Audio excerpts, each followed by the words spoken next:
everything we possibly can to support Ukraine, its people, and its territorial integrity in every way we can. He stood with his Ukrainian counterpart on Ukrainian soil and reaffirmed that support. And we spoke to our humanitarian assistance for Ukrainians in Ukraine and for the more than 2 million Ukrainians who have been forced to flee their homes because of this Kremlin aggression. Second, to ensure that we are sending a clear signal to Moscow that it will continue to pay a steep price and that our commitment to the defense of our allies is ironclad.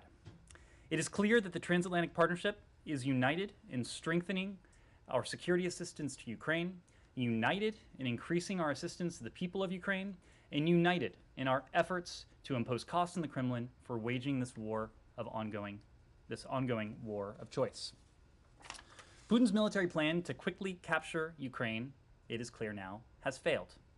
So he's now turning to a strategy of laying waste to population centers to try to break the will of the people of Ukraine, something he will not be able to do.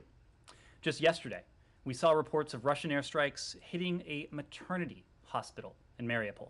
We've all seen the abhorrent images from that strike, and the fact that we would even need to put the terms maternity hospital and Russian strike in the same sentence speaks to the level of brutality that the Kremlin is inflicting on the people of Ukraine.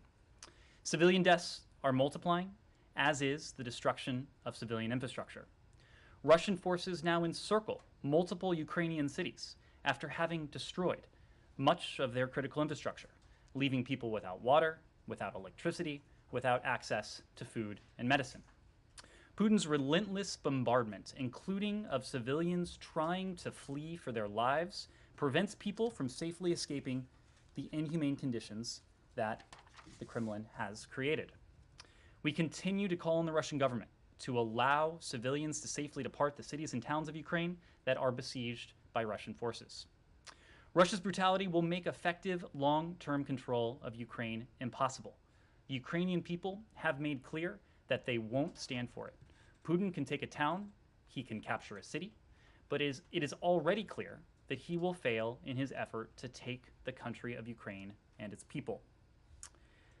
We will continue to back the people of Ukraine in their fight for their country through security, economic, and humanitarian assistance, and by uniting the international community to hold Putin accountable through devastating sanctions, diplomatic isolation, and other measures.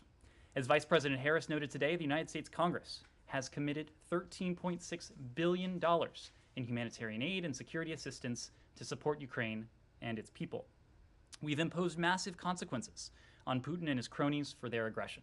The severity of these unprecedented measures is already having a dramatic impact. The ruble has gone through the floor. It is close to worthless, literally worth less than a penny. Russia's credit rating is at junk status. Its stock market remains closed, and we've seen more than 300 companies halt or exit their operations in the Russian market. Putin could choose to cut his losses, extricate himself from this strategic morass by seeking to negotiate in good faith a diplomatic agreement with Ukraine. President Zelensky, for his part, has expressed interest in that, and we have told the Ukrainian government in no uncertain terms that we stand ready to support any diplomacy it wishes to pursue. But, as we've always said, we will not push them into concessions. Instead, the Kremlin continues to spread outright lies, such as the allegation that the United States and Ukraine are conducting chemical and biological weapons activities in Ukraine, and their baseless claim that bombing a maternity hospital is quote-unquote fake news. This is from a government that is now using many measures to hide the truth from its own people. The Kremlin viciously targets journalists and floods the internet and airwaves with disinformation, both around the world and at home in Russia. Many people in Russia have no idea what their government is doing right now in Ukraine. They may think they're liberating Ukraine, not destroying it.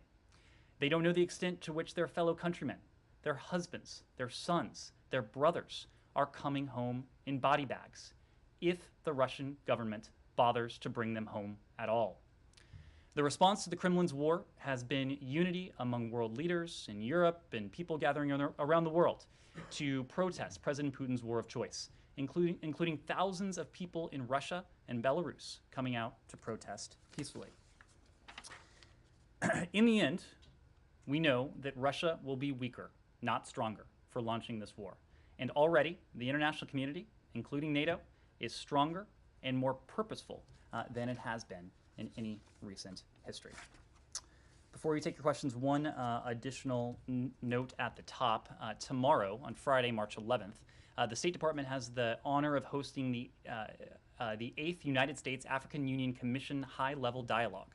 These regular meetings are important to advance cooperation between the United States and the African Union Commission and its member states on shared global and regional priorities. The high-level dialogue brings together U.S. government and African Union Commission stakeholders to advance our shared global priorities of democracy, climate and energy, and global health security, as well as U.S.-Africa collaboration on trade and investment, peace and security, and governance as well. The United States has shown a long-standing commitment to enhancing global health security via our partnership with the African Union Commission and the Africa Centers for Disease Control and Prevention. We will underscore our expanding engagement by signing a memorandum of cooperation with the African CDC during this dialogue. We are pleased to welcome AUC Chairperson Moussa Faki, accompanying commissioners, and the entire delegation. The United States has an unwavering and long-standing commitment to Africa. We are proud of our partnership with the Commission and the people and governments of Africa. We look forward to constructive engagement this week to further our common objectives and to the steady work ahead. With that, I am happy to take your questions. Thanks, Ted. There's a lot to go through. I'll be as brief as I can.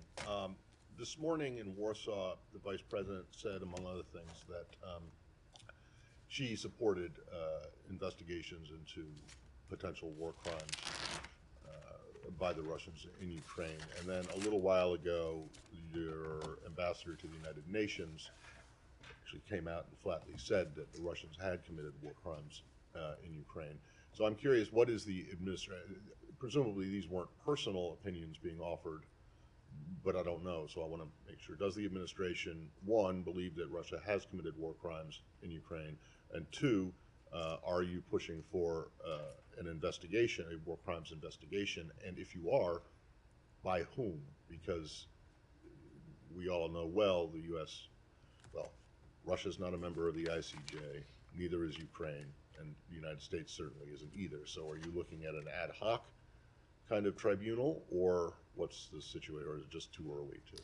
We absolutely, Matt, are supportive of efforts to document and to investigate reports of potential war crimes in Ukraine. The fact is that we've seen very credible reports of deliberate attacks on civilians, which would, under the Geneva Conventions, constitute a war crime. In the elements at the top, I spoke to the strike at the maternity ward in Mariupol. We've seen strikes hitting schools, other hospitals, residential buildings, civilian buses, cars, ambulances have been shelled over the course of this brutal conflict. We've seen reports of civilian death toll in Ukraine numbering from the hundreds to the thousands. We are appalled by the brutal tactics that the Russian Federation, the Kremlin, has employed in prosecuting this war of choice. We've spoken to our support for efforts to document what may in the end amount to war crimes. The international, you named a couple of them. The ICJ is one such venue. We supported an effort at the UN to establish a commission of inquiry into this same area. The ICC itself has made an announcement that it will open an investigation into the situation, and we do welcome that. We do welcome Prosecutor Khan's announcement. In particular, the prosecutor's focus on preserving elements of alleged atrocity crimes and his commitment to full respect for the principle of complementarity. Here's the thing. We are not only going to document, we are not only going to support these appropriate international investigations, we're not only going to support the efforts of individual nation states, but working together with the international community, we are determined to hold responsible anyone who may have engaged in such human rights abuses, atrocities, even war crimes. We will do that, again, through any number of fora. Criminal prosecutions are one possibility, but to every political leader sitting in Moscow, to every Russian commander on the ground in Ukraine, to every Russian service member on the ground right now, our message has been clear. If you take part, order, or party to such crimes, such war crimes, such abuses, such atrocities, we will do everything we can to hold you accountable with every tool at our disposal. Can I just ask you the broader question, especially as it relates to the ICC? You're welcoming this investigation by the ICC prosecutor. You know, you haven't always welcomed investigations at the ICC that ICC prosecutors have gone into. In fact, in the previous administration, an investigation into potential war crimes in Afghanistan was met with actual sanctions on ICC staff, and the U.S. has consistently warned the ICC not to take up cases involving Israel. So, given that neither Ukraine nor Russia is a member of the ICC, and that for the ICC to take up a case involving non-member would require a UN Security Council vote, which is doomed since the Russians will veto it. Where exactly do you think that justice is going to come from here? Well, Matt, not only is neither Russia nor Ukraine a state party to the Rome Statute, neither are we, as you know. And the concerns we have over the ICC is a certain of jurisdiction in certain circumstances, those remain. Those have not gone away. But at the same time, so those concerns relate only when the U.S. is being. You have those concerns only if the U.S. is being investigated or Israel? The United States, as we've spoken to, has the capability, has the wherewithal to conduct independent, thorough investigations. So our concerns over the ICC's assertion of jurisdiction in some areas, those do remain. But we recognize the meaningful role that the ICC can play in promoting accountability for atrocities. And we have supported and will continue to support the ICC's efforts in certain cases. Humira. Ned, you talked, you and others in this administration have warned that you expect Russia to double down. There's going to be more civilian casualties. I just want to ask you, for example, UK Prime Minister Boris Johnson said he's worried that Russia might use chemical weapons. Does the United States share that concern? Well, we have spoken to this concern in recent hours, and those concerns are predicated on a couple elements. First, we know the history here. We know the track record of the Kremlin.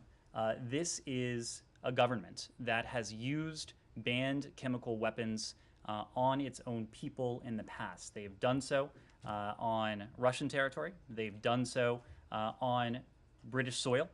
They have supported the brutal Assad regime, which itself has used banned chemical weapons on its people. So we know what this government will resort to, can resort to, has resorted to in the past. But the other element that gives us a good deal of concern is what we know about the Kremlin's tactics, especially its disinformation tactics. In recent weeks, we have seen, once again, indications of what a psychologist might call projection of the Russian government accusing others, in this case, whether it's Ukraine, the United States, others of baselessly planning to do what it itself may be planning to do. Okay, but let me interrupt you there. Have you guys seen any intelligence, any indication, anything from the ground, from their military deployments to suggest that this fear is warranted? Well, we do have this concern, and we have this concern for at least a couple reasons, and I've spoken to two of them.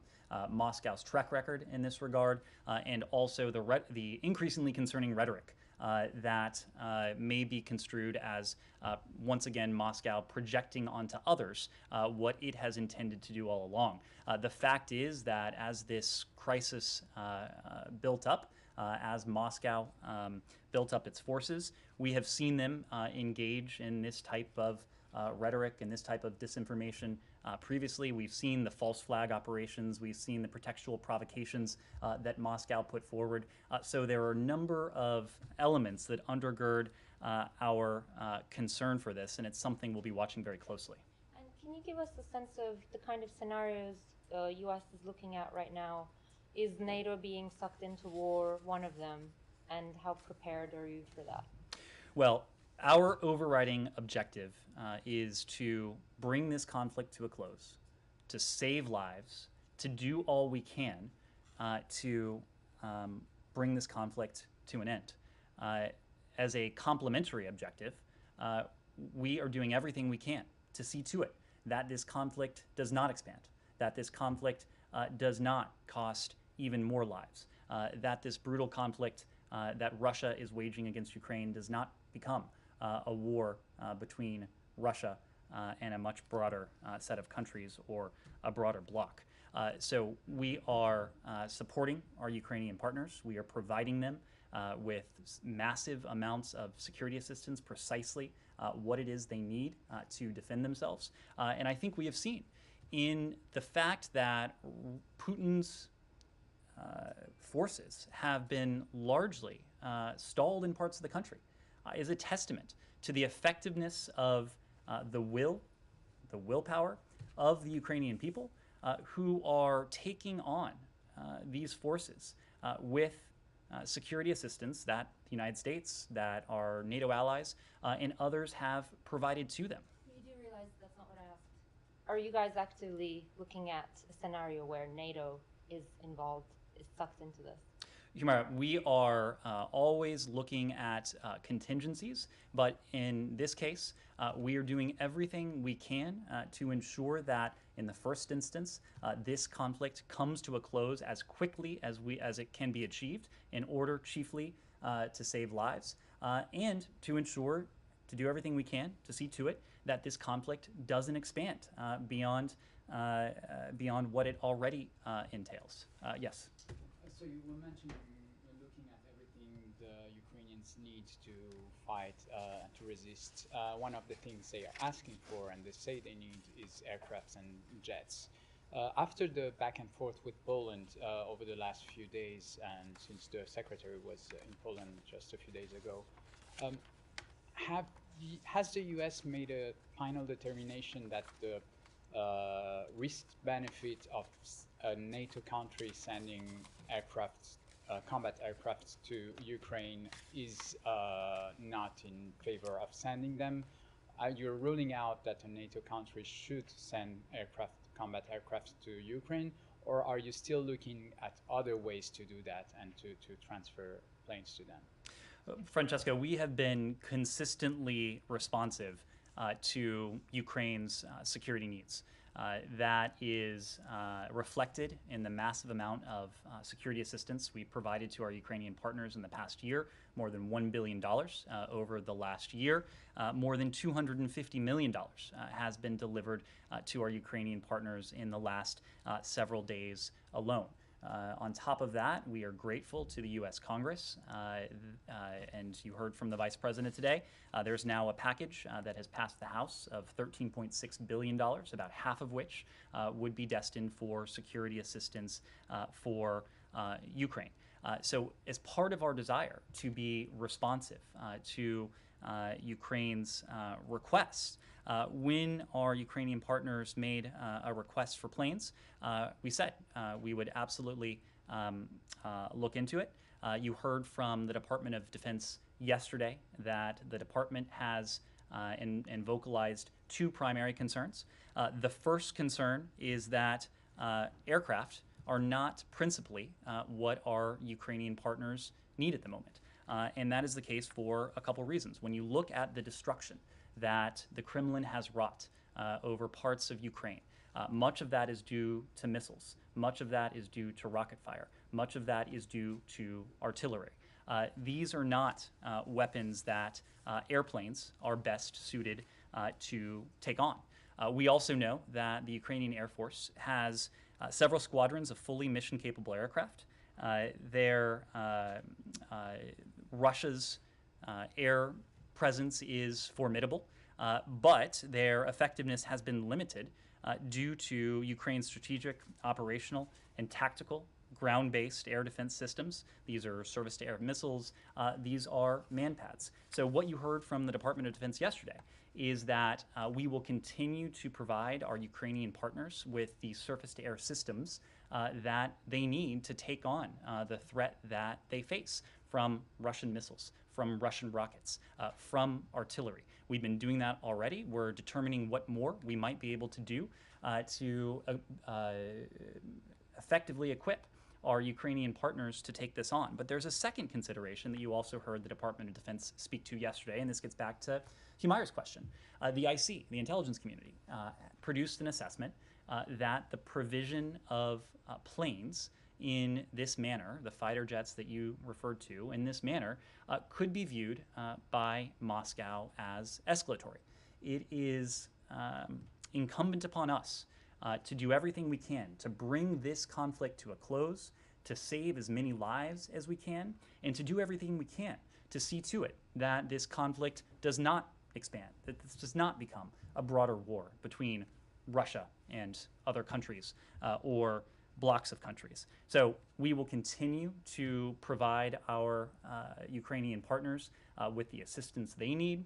Individual countries are going to continue to make their sovereign decisions in terms of the assistance to provide. But what the Department of Defense did say yesterday is that the provision of Polish planes by way of a U.S. and NATO airbase, by way of the United States, is not something that we're in a position to do at this time. Andrea. Two things. First, on the issue of war crimes, you said we have seen very credible reports of deliberate attacks on civilians which would, under the Geneva Conventions, constitute war crimes. You referenced the attack on the maternity ward. Then you went on to say that, you know, these need to be investigated. You support investigations. When you say we've seen very credible evidence that under the Geneva Conventions would constitute war crimes, what is the difference? We've The seen very distinction credible. you're making. We've seen very credible reports.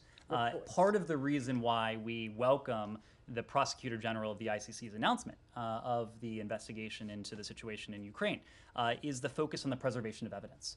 And so we want to see evidence preserved.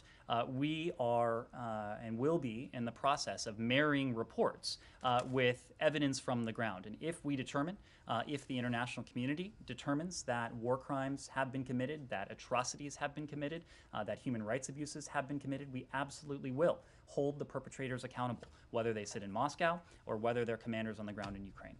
Now, and I take what John Kirby, your colleague, said, and all of the reasons that you just outlined about the Pentagon's objections to the fighter planes, the way it was constituted, and why they're not necessary, and why the anti-aircraft defenses would require creating that airspace by attacking and taking out Russian anti-air force. But the very point that you just made about what the IC has concluded, that delivering the planes could be viewed by Russia as an escalatory measure and as an act of war. That question was put to President Zelensky by my colleagues at Sky News last night, overnight. And he said, what could be worse? What could be worse than what is happening right now to Ukraine? You know, why are we so concerned about Russia's, I mean, Russia had said that sanctions are an act of war. So just because Vladimir Putin declares something is an act of war is not necessarily, and certainly not according to President Zelensky, a reason not to do it. Now, I understand all of the military arguments against it, but I'm just saying from President Zelensky's viewpoint, this has become, you know, a cause. And he is, and so it's echoed by all the people we interview on the ground there. We want the fighter jets. You know, how do you deal with that? What could be worse than what's happening to their country? Because Well, by the time you get to some sort of negotiated compromise or Putin backing down, this country will be destroyed. Look, we have the utmost respect and admiration for President Zelensky. The courage, the bravery, the determination, the grit that he has demonstrated in many ways He is the personification of the Ukrainian people, a people that have stood up to this Russian aggression in ways that are inspiring, not only inspiring, but effective. And if you heard this from Secretary Blinken, if any other world leader were in President Zelensky's shoes, I'm sure we would be hearing the same requests. It is incumbent upon us in the international community to continue to do everything we can to support our Ukrainian partners, to provide them with the defensive weaponry that they need to defend themselves. It is equally incumbent upon us to do everything we can, again, with our partners and our allies around the world, to bring this conflict to a close as quickly as we can. Now, clearly, we aren't going to be able to bring this conflict to a close as quickly as anyone would like. Certainly not as quickly as our Ukrainian partners would like, not as quickly as we would like, of course. But in our efforts to do so, we also have to be mindful of steps that might provoke, that might expand this conflict, that might make it even more deadlier, that might implicate even more countries and more populations. And so that's what we're doing. You raised President Putin's statement that sanctions, that other elements would be akin to an act of war. Of course, we take a close look at rhetoric. What matters to us are actions. And the judgment I mentioned from the intelligence community, I can assure you that that judgment is based on more than public rhetoric alone. So the intelligence community, using everything at its disposal, has reached a conclusion that Moscow could well see the provision of this type of asset as escalatory. Now, that is not dispositive in terms of what we would do, but that, coupled with what we've heard from our colleagues at the Pentagon, that there are other more effective systems, namely these surface-to-air systems, that would better safeguard, better protect our Ukrainian partners from rockets, from missiles, from artillery, from the very threats that they face. That is what has compelled us to this conclusion. But the point is, and her point, I think, is that you guys don't really respect. I mean, they want both. They say that they need both the surface-to-air stuff and the planes. And the U.S. government is now in the position of having told Zelensky no when he was begging repeatedly for the Nord Stream 2 sanctions to be imposed before any kind of invasion, and the other sanctions not to be used as not to be used as a deterrent threat, but to actually impose them before he did anything. You said he's asked for a no-fly zone. You said absolutely not, and now he's asking for jets, and you're saying no again. Matt, so you know better than him? Is that the? What I'm saying, first of all, I don't quite understand your Nord Stream 2 analogy because within hours of the Russian invasion moving forward, Nord Stream 2 is off the table. Yeah, Nord Stream 2 is a hunk of steel at the bottom of the sea. But for months he wanted those sanctions that to be imposed. And had we imposed sanctions on Nord Stream 2, had we disrupted that transatlantic unity that we worked over the course of months, really since day one of this administration, to achieve, had we imposed those sanctions on Nord Stream 2 ourselves unilaterally, I would bet a strong sum that Nord Stream 2 would not be taken off the table today. And you may be right. We'll never know, but you may be right. But the point is that Zelensky has asked for all three of these things, and you've said no to all three of them, at least at the time that he made them. And you're still saying that you respect their opinion and their position. So it's just a little bit unusual. Would you still support any NATO country sending planes to Ukraine on their own? Individual NATO allies, individual countries are going to make sovereign decisions on what is in the best interest, what they deem to be in the best interest. Opposed to any country sending planes? That would be a sovereign decision. What we are talking about was the arrangement by which planes would be transferred to, in this case, Ramstein Air Base, and they would pass through our possession and into. So that's the only thing you don't. You're opposed to having anything to do with it.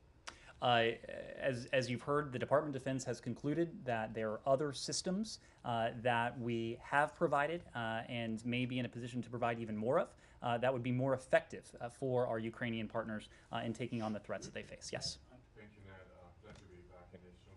We've got a few questions about Georgia. A couple of recent facts first. President Zelensky called the Georgian government immoral opposition, I'm quoting them, regarding the Russian invasion, as well as Georgia's decision to block the charter flight scheduled to bring the volunteers from Georgia to Ukraine. And Zelensky recalled the Ukrainian ambassador from Georgia based on that. Also, Georgian Prime Minister Garibashvili said flat out that Georgia will not join any sanctions coming from the West, and he called those sanctions ineffective. Also, Georgian government finalized a deal with Moscow, and now Georgian dairy products will be exported to the Russian Federation. And lastly, Moscow published a list of countries a few days ago, unfriendly list, as they called it, and Georgia was excluded from that unfriendly list. You know, like bearing in mind that 20% of Georgian territory is still occupied by Russia, and my question would be, and also the 30 years of diplomatic relations between US and Georgia, my question, I guess, would be, what would be your reaction of the silence coming from the Georgian government, you know, in light of those facts that I just laid out? Thank you. I might have one follow-up on that. Thank you. Well, I will say when it comes to Georgia that few countries understand to the same extent the potential implications and consequences of Russian aggression than a country like Georgia, a country that in 2008 was itself invaded by Russian forces. There are many Georgians who, of course, still harbor stark memories of that. And I can only imagine there are many Georgians who are standing many Georgians in the government and private citizens who are standing in solidarity with their counterparts in Ukraine. More broadly, I think what we've seen over the course of the past several weeks has been a tremendous, in some ways unexpected, amount of unity within the international community. I think perhaps the best illustration of that is what happened in the UN General Assembly just last week, when 141 countries spanning the globe came together to condemn this unprovoked, premeditated, unjustified war against Ukraine, and to call for it to come to a close. 141 may just be a number, but this is a collection of countries that the UN system sees only rarely. In 2014, when Russia last aggressed against Ukraine, last invaded Ukraine, 100 countries signed on to the resolution in the UN General Assembly condemning that act. In 2016, when Russian forces were bombarding the Syrian town of Aleppo, 122 countries came and signed on to the condemnation of that action. The fact that 141 countries across the globe have spoken to this speaks to the fact that we are working and we are speaking with one voice. To the effectiveness of the sanctions, I think it is hard to argue with their effectiveness. And you can look at any number of metrics regarding the toll that they have taken on the Russian economy. I've spoken to the fact that the ruble is now virtually worthless, literally worth less than a penny. The flight of international companies from Moscow, the fact that the Russian central bank has doubled its interest rate, something that would be unsustainable over the longer term, the fact that inflation is rising as a result, the fact that the Russian stock market has remained closed for days now, presumably as a means to prevent capital flight. There are any number of additional metrics we could talk to in terms of the effectiveness of the sanctions. I think what can't be argued is that these measures lack teeth, that they lack strength. And I think you can see in terms of the Russian economy the strength that they carry. Yes? And very, very lastly, the fact itself that Zelensky is recalling the ambassador from Tbilisi, and the fact that the Prime Minister of Georgia is calling those sanctions ineffective, do you think that is a concerning signal coming from Georgia, the country that is still occupied by Russia? We are calling on all countries to stand up for not only the sovereignty, the territorial integrity, and the independence of Ukraine, really what is at the center of this conflict, but to stand up for the broader principles that are at the heart of the rules-based order that have undergirded 70 some years of unprecedented levels of stability, of security, of prosperity the world over. The same principle that Russia violated in 2008 when Russian forces invaded Georgia is the same principle that Vladimir Putin is violating today. The idea that borders should be inviolable, that big states, big countries, big nations cannot bully small countries, small nations, the idea that might does not equate to right, all of these things are at stake. And so that's why, whether in Europe, whether in the Indo-Pacific, anywhere in between, we have called upon countries the world over to stand with Ukraine and to stand with these broader principles. On diplomacy, you said that you will support any diplomatic pursuit by Ukraine. Does that include maybe their decision to swear off membership in NATO at any time ever? If they declare that, would you support that? Saeed, this is really at the heart of this conflict, and it goes back to what I was just saying to your colleague. The principle that we have stood up for and that the international community has stood up for is that each and every country should have the right, the sovereign right, to determine its own chosen foreign policy, its own chosen path, with whom it associates, the alliances that it belongs to. So these are going to be sovereign decisions of the Ukrainian government and no one else. You will support them if they say we will never be members of NATO. We will support. We will acknowledge Russia's interest in Crimea and and the Donbass region. This is what at stake. It is the ability of independent countries to make sovereign decisions. That's what we support. On the issue of weapon proliferation, or the support of weapons and maybe volunteers and so on, flooding Ukraine with all kinds of weapons from all kinds of sources. Does that concern you for the future? Could we see a situation similar to what we see in Syria or what we saw in Syria or Yemen or anything like this? Right now, Saeed, what we see is the Ukrainian people, the Ukrainian military, standing up against an aggressor, standing up against an invading army that has sought to rewrite international borders, that has sought to remove Ukraine's sovereign rights and really its sovereign identity. So right now we are supporting the Ukrainian government, we're supporting the Ukrainian people in their ability to do just that. Okay, so your unqualified support for the Ukrainian to resist this Russian invasion and so on, and for any occupied people to resist their occupied, did that extend to other places, like for the Palestinians and maybe the Iraqis and other places? Do they have the right to resist a military occupation? Saeed, self-defense is a principle that belongs to all countries. Right, and so it does belong to people who are under military occupation. It belongs to all countries. Including the Palestinians, right? All countries have the right to self-defense. Yes. Just going back to Ukraine for a minute. During the meeting between Lavrov and Kuleba, apparently a Putin-Zelensky meeting was discussed. The U.S. has said now is not the time for diplomacy, but would you guys support it if both sides agree that their leadership? A meeting between President Putin and President Zelensky? Yes. We would support our Ukrainian partners in the diplomatic overtures, the diplomatic initiatives that they wish to take part in. That does not mean that we would have necessarily high hopes at the moment. Before the meeting in Antalya today, Foreign Minister Kuleba said that he had low expectations for what the meeting with Foreign Minister Lavrov could achieve. It's unclear to us, it may be unclear to our Ukrainian partners, that even those low expectations were met. We've heard from Foreign Minister Kuleba in his public comments after meeting with Foreign Minister Lavrov that what the Russian Federation continues to purport to seek is a surrender of Ukraine.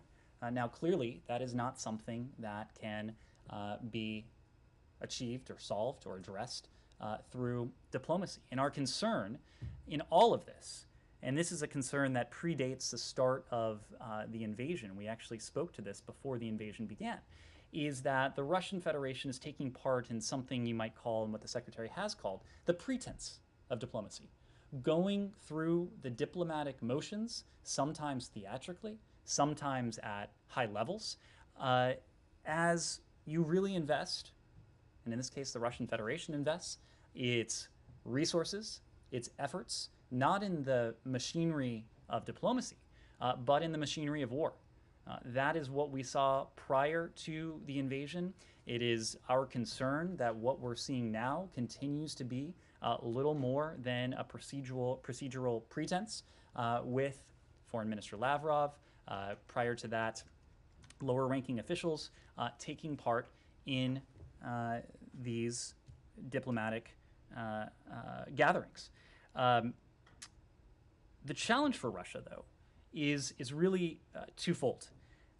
First, and I've mentioned this before, Vladimir Putin's war effort is not going according to plan.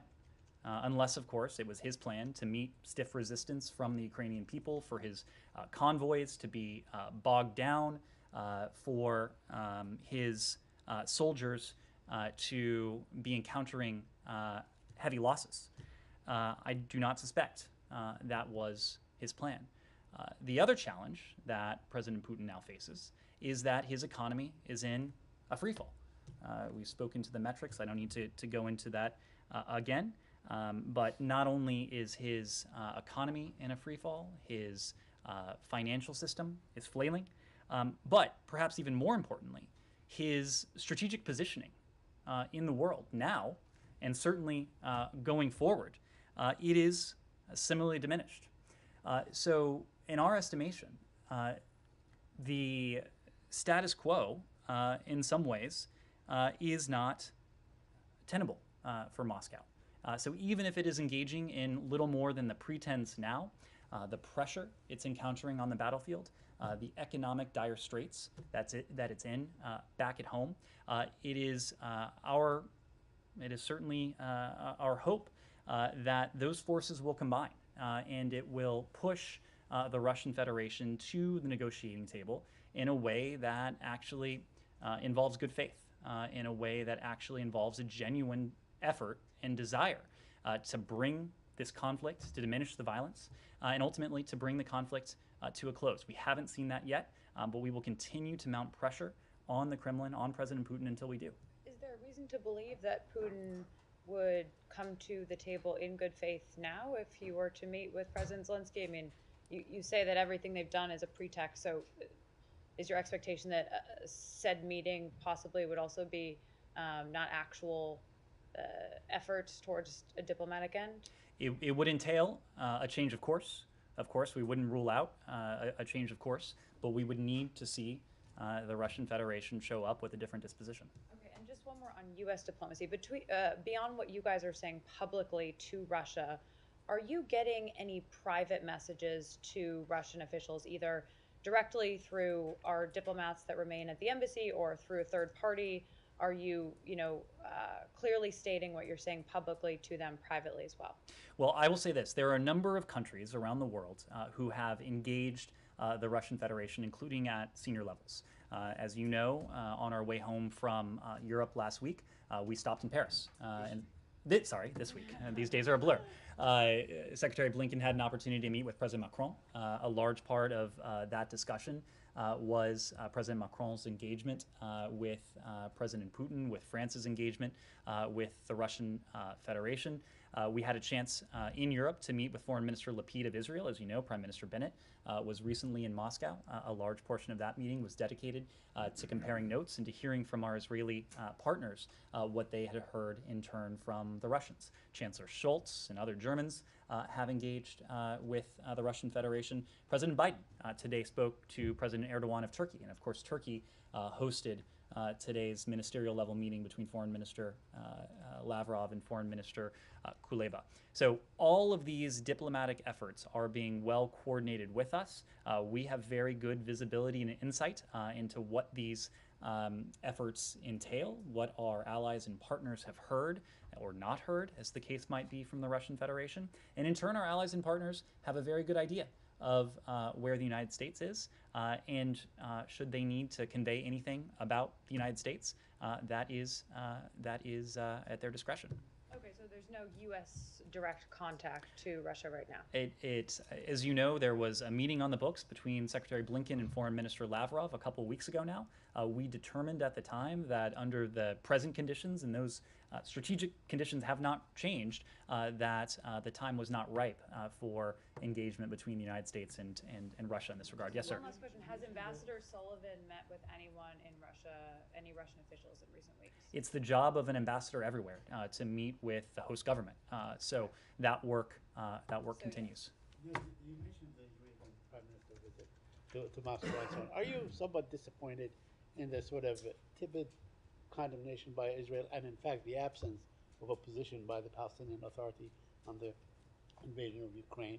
I mean, the Palestinians claim that, we're too little, we don't have a government, we don't have all these things, but they do have some sort of a moral weight on the issue of occupations and so on. Are you in touch with them? Have you spoken to them to whether they would issue a statement? Are you also a bit disappointed in the Israelis? When it comes to our Israeli partners, again, a large part of the conversation that we had with Foreign Minister Lapid just a couple days ago now was focused on Ukraine. Our Israeli partners made very clear to us that they stand in stark opposition to the naked use of force, naked aggression against a sovereign state. They made that very clear in private. They've made that very clear in public. When it comes to other countries, to other entities that may have been or may be guarded or may not have made such a clear statement. Look, we've said before that now is not the time to sit on the sidelines. Now is the time for every country, every entity, every bloc, every alliance around the world to make clear whether they stand on the side of the very principles that have been at the heart of our international system over the better part of a decade, or whether those principles that they may have claimed to espoused are entirely hollow. Countries around the world need to make that clear. This is not a time for equivocation. This is not a time for ambiguity.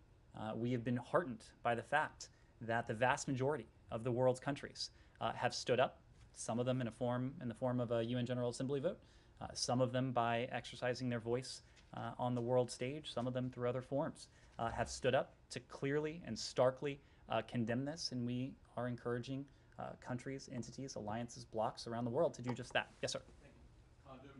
Germany. I've got two questions, if I may. First, you spoke about the Kremlin lies on the chemical and biological weapon activities in the Ukraine. However, there are reports about a lab in the Ukraine. I'm sure you noticed that Tucker Carlson yesterday had a big segment in his show about it, and also some. I didn't catch it. Sorry? I did not catch it. Okay. Anyway, so there are reports about a lab which is funded by the U.S. Could you explain what the goal of this lab is in contrast to what the Kremlin obviously says? And second, do you have any comment on the meeting between former German Chancellor Gerhard Schröder and Putin right now in Moscow? Between the former chancellor and Vladimir Putin. So to be very clear, the United States government does not own or operate biological laboratories in Ukraine, full stop. Just as we have done in countries around the world, experts have assisted Ukraine at times with laboratory safety issues. But that is the extent of the activity. Ukraine is in full compliance with the Biological Weapons Convention. It is in full compliance with the Chemical Weapons Convention. Of course, the same cannot be said of Russia. Russia has an active biological weapons program. It's in violation of the BWC. As I mentioned before, Russia has previously employed some of these very chemical agents against dissidents and perceived enemies of the Ukrainian government. We know that the best antidote to disinformation is information. And that gets back to some of the questions we've spoken to in this briefing already. It's part of the reason why we went on record pretty vigorously yesterday with our concerns. Pushing back on the propaganda, on the disinformation that we're seeing in the first instance emanate from Russia, from Russian state media, from Russian officials.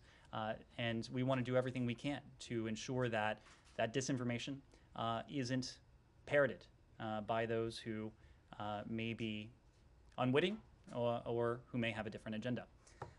When it comes to the former German chancellor and his engagement with President Putin, we wouldn't have a comment on the activities of a private citizen. Did you have any knowledge of his trip? It's not something we would typically comment on, nor is it something we would typically coordinate. It's the actions of a private citizen. Yes, Nike. Can we switch to Asia? Sure. So South Korea elected its next president yesterday, but days into the presidential election, North Korea launched 2 missile tests on March 4th and February 26th. Is that U.S. read that those launches are aimed at influencing the presidential election of South Korea, and what's the U.S. plan to prevent further escalation of North Korea? Well, let me first say that, and you heard this from the president last night, but we congratulate President-elect Yoon Suk-yeol on his election. The alliance between the United States and our ally in the Republic of Korea, along with our economic ties, the close friendship of our people, it is and remains the linchpin for peace, for security, for prosperity in the Indo-Pacific. We are, to your question, Nike, committed to the defense of the ROK, and we look forward to working with President-elect Yoon to deepen cooperation on key global challenges. That includes climate, and includes COVID-19, deepening our economic ties, our supply chains, but also it, of course, includes deepening our cooperation on some of the security challenges that we both confront. And at the top of that list, when it comes to the Indo-Pacific, is the threat that is posed by the nuclear weapons and ballistic missile programs of the DPRK.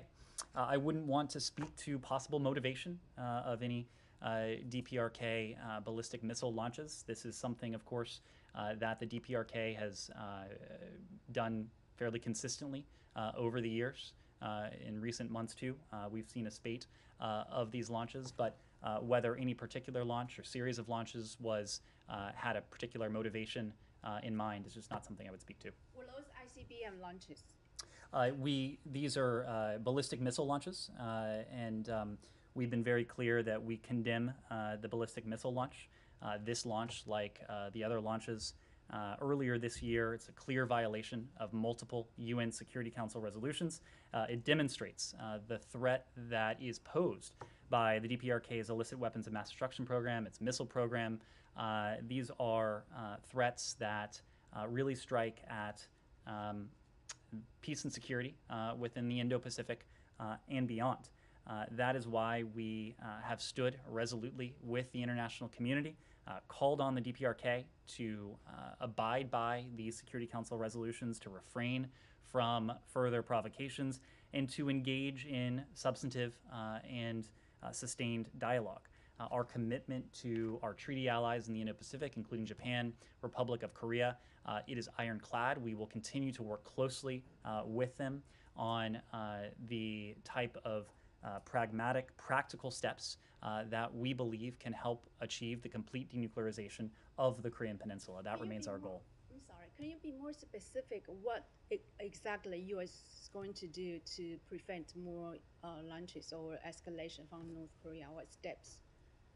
Well, as we have said previously, we will continue to hold the DPRK accountable for its flagrant violations of UN Security Council resolutions. We've imposed a number of sanctions and designations on the regime in recent weeks alone.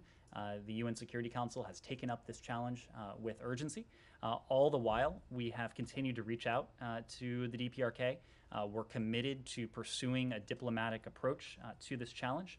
We've made very clear that we have no hostile intent towards the DPRK, and we are prepared to meet with the DPRK. We have extended this offer. It is up to the DPRK to determine whether they wish to engage in this sustained diplomacy that we think can address security challenges and help achieve our ultimate objective of a complete denuclearization of the Korean Peninsula. Iran? Can you update us on what is happening? I think had the impression last week that we were probably looking at arrival at a deal this week. And second, the former vice president told Israeli Hayom, Vice President Pence, that we will tear up any new nuclear deal with Iran. Do you have any comment on that? I don't have a comment on that. I wouldn't have a comment on the remarks of a private citizen. When it comes to Iran and negotiations in Vienna, you've heard us say that there has been significant progress. We remain close to a possible deal. It's really down to a very small number of outstanding issues. But the reason these particular issues are outstanding is because they are among the most difficult ones. I'm reminded of a former president who had a sign on his desk saying, hard things are hard. These are hard issues, and they're outstanding for that reason. Now is the time for all parties to show seriousness. We continue to believe that we can and should be able to reach a mutual return to compliance with the JCPOA in the coming days, but there is little time that remains because of the advancements that we've seen over the course of recent months and over the course of the past couple of years in Tehran's nuclear program. Are you concerned that the Russians might actually spoil arrival at a deal? Look, we are at the final stage of what has been already an 11-month negotiation. There's very little time remaining to test the proposition as to whether we can achieve a mutual return to compliance with the JCPOA. We've urged all parties, and of course that includes the Russian Federation, to focus on resolving the final remaining issues so that we can achieve our shared objective. That is an Iran that is permanently and verifiably barred from ever obtaining a nuclear weapon. That is not only our objective. The Russian Federation was and is a party to the P5+1. Russia was there when the JCPOA was negotiated and consummated in 2014 and 2015. It is manifestly in our interests. It is manifestly in the interests of our close European allies. It is also happens to be manifestly in the interests of the People's Republic of China and the Russian Federation to see to it that Iran cannot obtain a nuclear weapon. Ned, when you say we urged all parties, including Russia, to focus on the resolving thing, did you guys actually engage with Russia on this last demands that they've tried to impose last Saturday? So Rob Malley remains in Vienna. He has had a chance to meet with the envoys, his fellow P5+1 envoys, to continue discussions. We've made it very clear privately. We've also made it very clear in the context of the P5+1 in Vienna that the new Russia-related sanctions are wholly unrelated to the JCPOA and should not have any impact on a potential mutual return to compliance with it or its ultimate implementation. We also have no intention of offering Russia anything new or specific as it relates to the sanctions, nor is anything new required to successfully reach an agreement on a mutual return to full compliance with the JCPOA. Francesco. Are these Russian new demands one of the main roadblocks to achieving an understanding? Do you include that in the very small number of outstanding issues? There are a small number of issues. I will let the Russian Federation speak to what it is that they are seeking, but I will just say we urge all parties, including Russia, to focus on resolving this very small set of issues to determine whether or not we can achieve a mutual return to compliance. Yep. Very quickly, last week there was, witnessed a spike in deadly assaults by the Israeli army on Palestinian youth mainly. A number of them died, maybe half a dozen. And the British Consul General came out and expressed her concern and called on the Israelis for restraint and so on. Do we expect, like Ambassador Knight, to say something similar or to caution the Israelis against such a spike or such use of deadly force? You've heard from any number of individuals in this administration, including from Ambassador Knights, that we believe it's critical for Israel and the Palestinian Authority to refrain from unilateral steps that exacerbate tensions, that undercut efforts to advance what remains our desired outcome. That is a two-state solution. That certainly includes this violence of all types. Thank you all very much. One more on Venezuela. Need to get something on the record on Venezuela, if possible at all. Are you expecting any further outreach with the Venezuelans? I'm sorry, any further Outreach. Well, first on Venezuela, let me first reiterate what has been the big news, and that is that and welcome news, and that is that we gladly welcome the return of U.S. citizens Gustavo Cardenas and Jorge Alberto Fernandez from Venezuela. Their release would not have been possible without the tireless efforts of individuals in this building and throughout this administration. Of course, those efforts were led by Special Envoy Carstens, our Special Envoy for Hostage Affairs. Even as we celebrate the return of these two Americans, we are going to continue working every day to bring home every U.S. national held hostage or wrongfully detained in the world, including those who remain to this day wrongfully detained in Venezuela. We've said this before.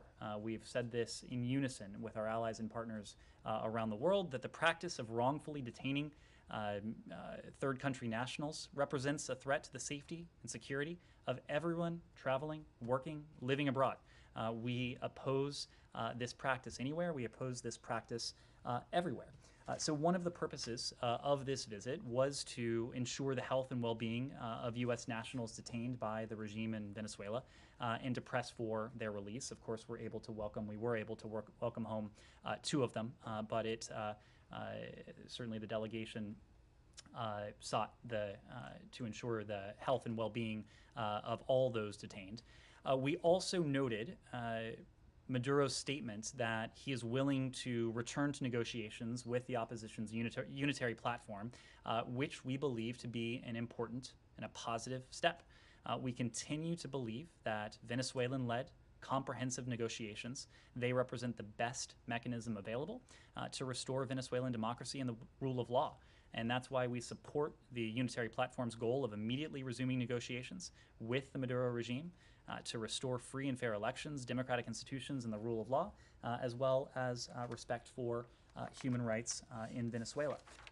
The other big element of the delegation, the other element of they pressed, was the need to make progress on the democratic aspirations of the people of Venezuela. We will continue to press that case. We will continue to do everything we can with Juan Guaido on the unitary platform, but also through other channels to support the democratic aspirations of the Venezuelan people.